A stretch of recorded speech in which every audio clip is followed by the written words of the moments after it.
Welcome back, family, to Hidden History and Biblical Mysteries. Today, we're diving into a topic that's sure to get you thinking: the hidden antiquity of the Americas and the Middle East, and how powerful organizations might be shaping our understanding of history.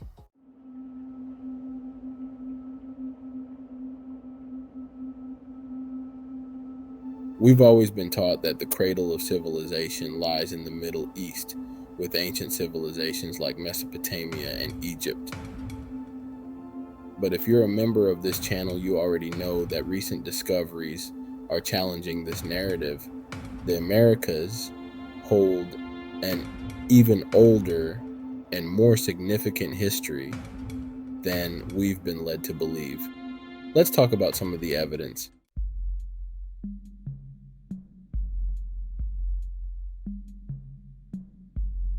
Archaeological findings in the Americas have pushed back the timeline of human presence on this continent.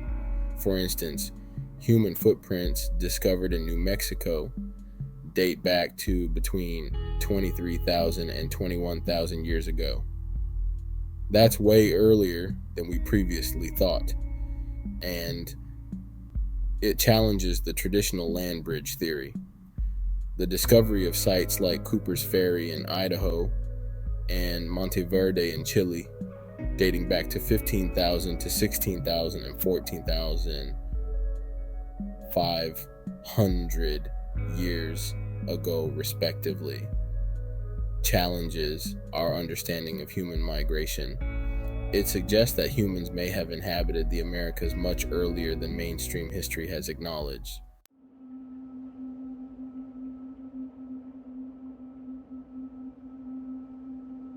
Now, this revelation about the Americas' ancient history ties into a larger pattern of historical manipulation that the Bible seems to warn us about. The scripture speaks of the devil deceiving the world and turning things upside down. Revelation 12:9 says, "And the great dragon was cast out, that serpent of old called the devil and Satan, who deceiveth the whole world." This verse, along with others, hints at a grand deception that could involve the manipulation of historical narratives. It's like the Bible was giving us a heads up about how things might not be as they seem. And when we look at modern institutions, we see potential mechanisms for this kind of manipulation.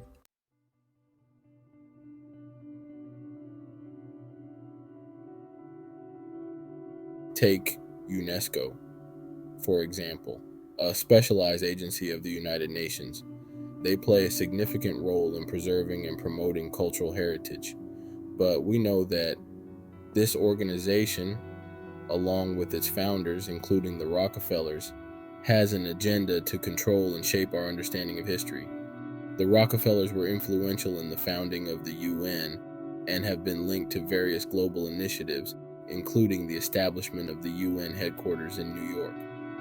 They also played a significant role in founding the global education system, pushing agendas that are followed by governments worldwide. It's like they're pulling the strings behind the scenes. So, could it be that the true antiquity of the Americas has been hidden, while the history of the Middle East has been emphasized? This theory suggests that the Bible's history is actually the history of the Americas, and that powerful organizations have worked to invert this reality. The Bible speaks of turning things upside down, as seen in Isaiah 29:16. "Surely your turning of things upside down shall be esteemed as the potter's clay."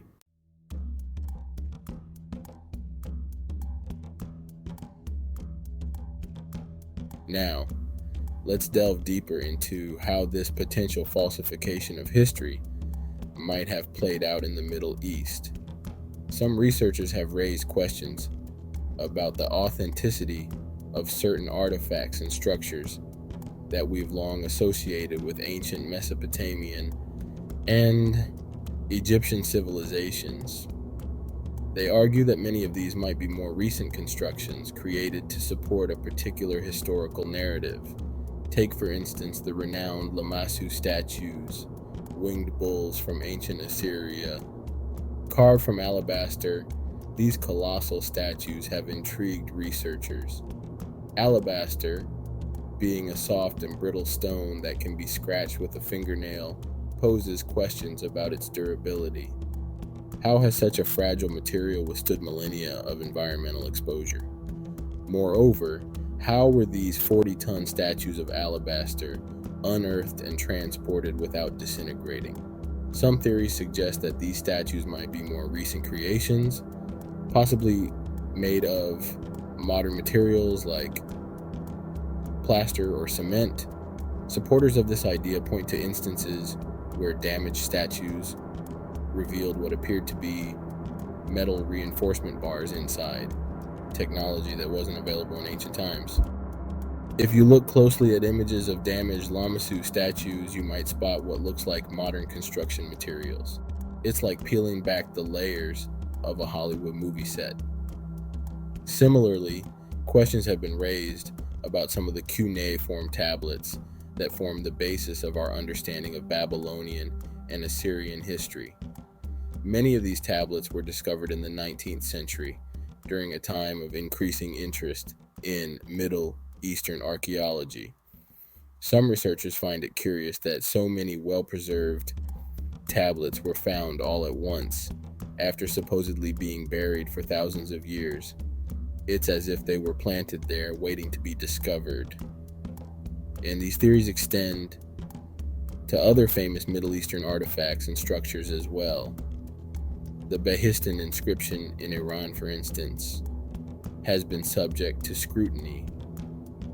This massive rock relief, supposedly dating back to 500 BC, contains text in 3 different ancient languages. Some researchers question how such a large and intricate carving could remain so well preserved after 2,500 years of exposure to the elements, especially given that it's carved into relatively soft limestone. Let's look at the science here.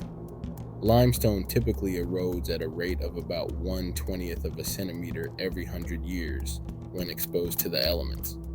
Over 2,500 years, that would mean about 1.3 centimeters of erosion, more than the width of your fingernail. Yet, when you look at images of the Behistun inscription, the carving appears remarkably crisp and clear. It's like time stood still for this particular piece of rock. Now, I'm not saying these theories are definitely true, but they do make you think, don't they? They challenge us to question what we've been taught and to look at the evidence with fresh eyes.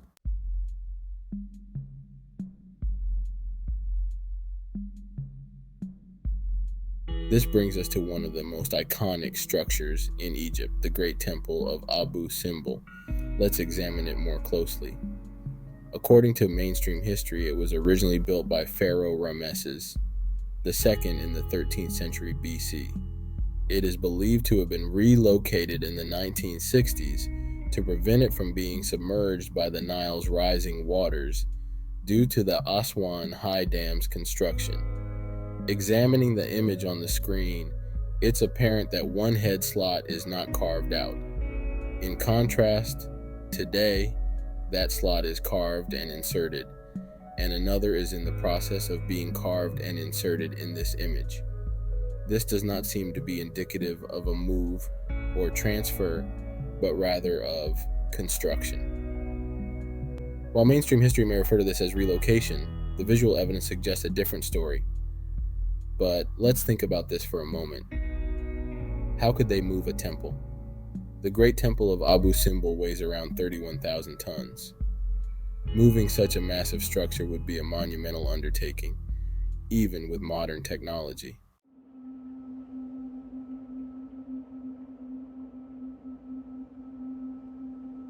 And it's not just Abu Simbel. Other temples, like the Philae Temple Complex and the Temple of Cahokia, were also supposedly moved due to the construction of the Aswan High Dam.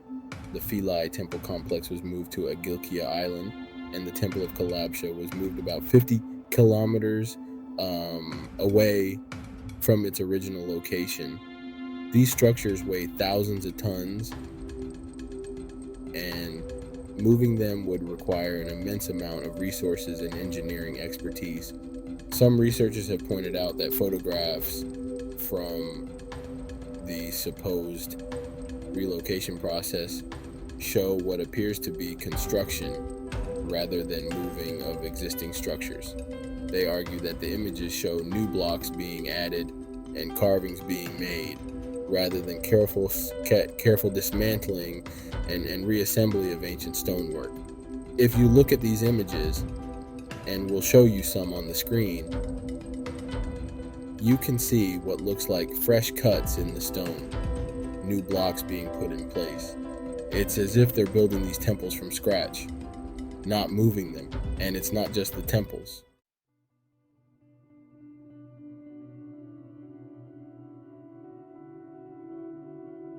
Look at the famous statue of King Tut. When it was first discovered, photos show it in pristine condition without a speck of dust. Now think about it. This statue was supposedly sealed in the tomb for over 3,000 years. Wouldn't you expect it to be covered in dust and cobwebs? The clean, shiny appearance of these artifacts raises some serious questions about their authenticity and age. These observations have led some to speculate. Could it be that instead of relocating ancient temples, new structures were built to replace the originals? Could this be part of a larger effort to create a certain historical narrative about ancient Egypt? Now, I want to be clear, these are theories and alternative interpretations. They challenge the mainstream view of history, and that's exactly what we do here on Hidden History and Biblical Mysteries. We're not saying we have all the answers, but we are asking the questions that others might be afraid to ask. Remember, family, the key is to keep an open mind, to question everything, and to do your own research. Don't just take my word for it, and don't just accept the mainstream narrative either. Look at the evidence, consider different perspectives, and come to your own conclusions.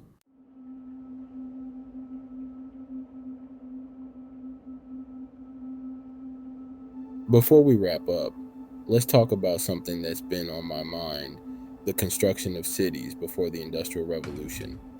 It's hard to believe that settlers at that time could have built all the grand temples, monasteries, and cities we see in America without industrial level brick building techniques. Yet evidence suggests that many of these cities were indeed built before the Industrial Revolution.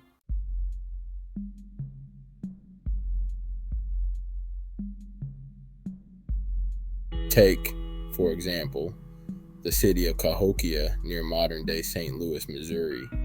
Cahokia was the largest and most complex pre-Columbian archaeological site north of Mexico, flourishing between 1050 and 1350 AD.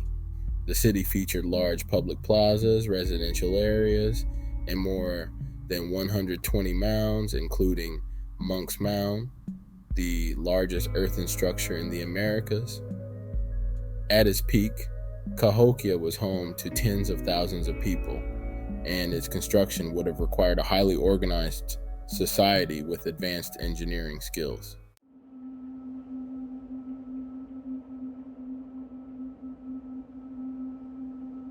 Another example is the city of New York.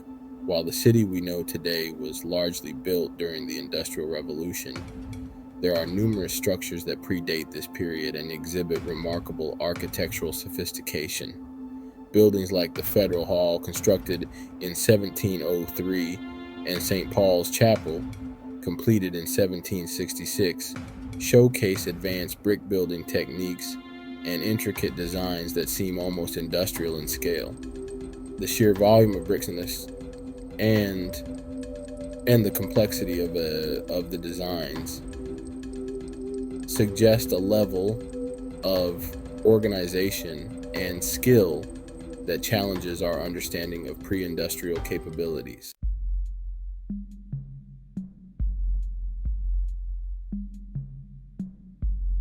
Moreover, many cities in America, such as Memphis, Tennessee, and Cairo, Illinois, bear names that echo ancient Egyptian cities.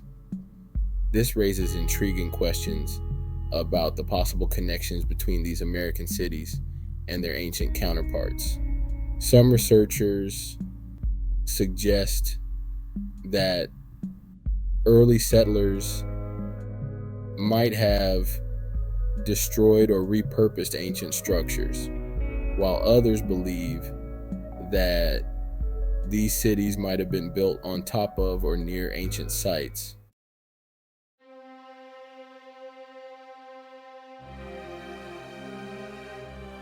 As we continue to uncover hidden histories and biblical mysteries, it's essential to question the narratives we've been taught and seek the truth. The evidence suggests that the Americas hold a rich and ancient history that deserves recognition. This history is not just a series of dates and events, but a living testament to the resilience and ingenuity of the people who came before us. For many African Americans who believe they are indigenous to America, this narrative holds a special significance. It speaks to a heritage that has been obscured and a legacy that has been denied. The idea that America is the biblical promised land resonates deeply, suggesting that the true history of this land has been hidden and manipulated by those who sought to possess it and devour its people. The Europeans who colonized America cut us off from our culture and heritage, seeking to erase our history and claim it as their own. But the truth cannot be hidden forever. The grand temples, the intricate brickwork, the ancient cities, all of these stand as silent witnesses to a past that is waiting to be rediscovered.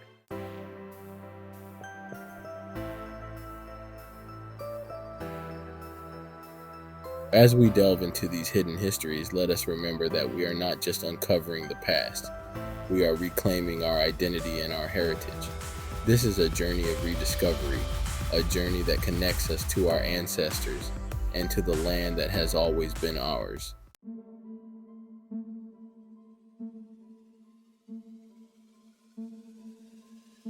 Join us next time as we explore more hidden truths and unravel the mysteries of our past. Together, we will continue to seek the truth and honor the legacy of those who came before us. Thank you for watching Hidden History and Biblical Mysteries. Don't forget to like, share, and subscribe to stay updated on our latest discoveries. Make the background music. Some parts need to be dark and jewelry.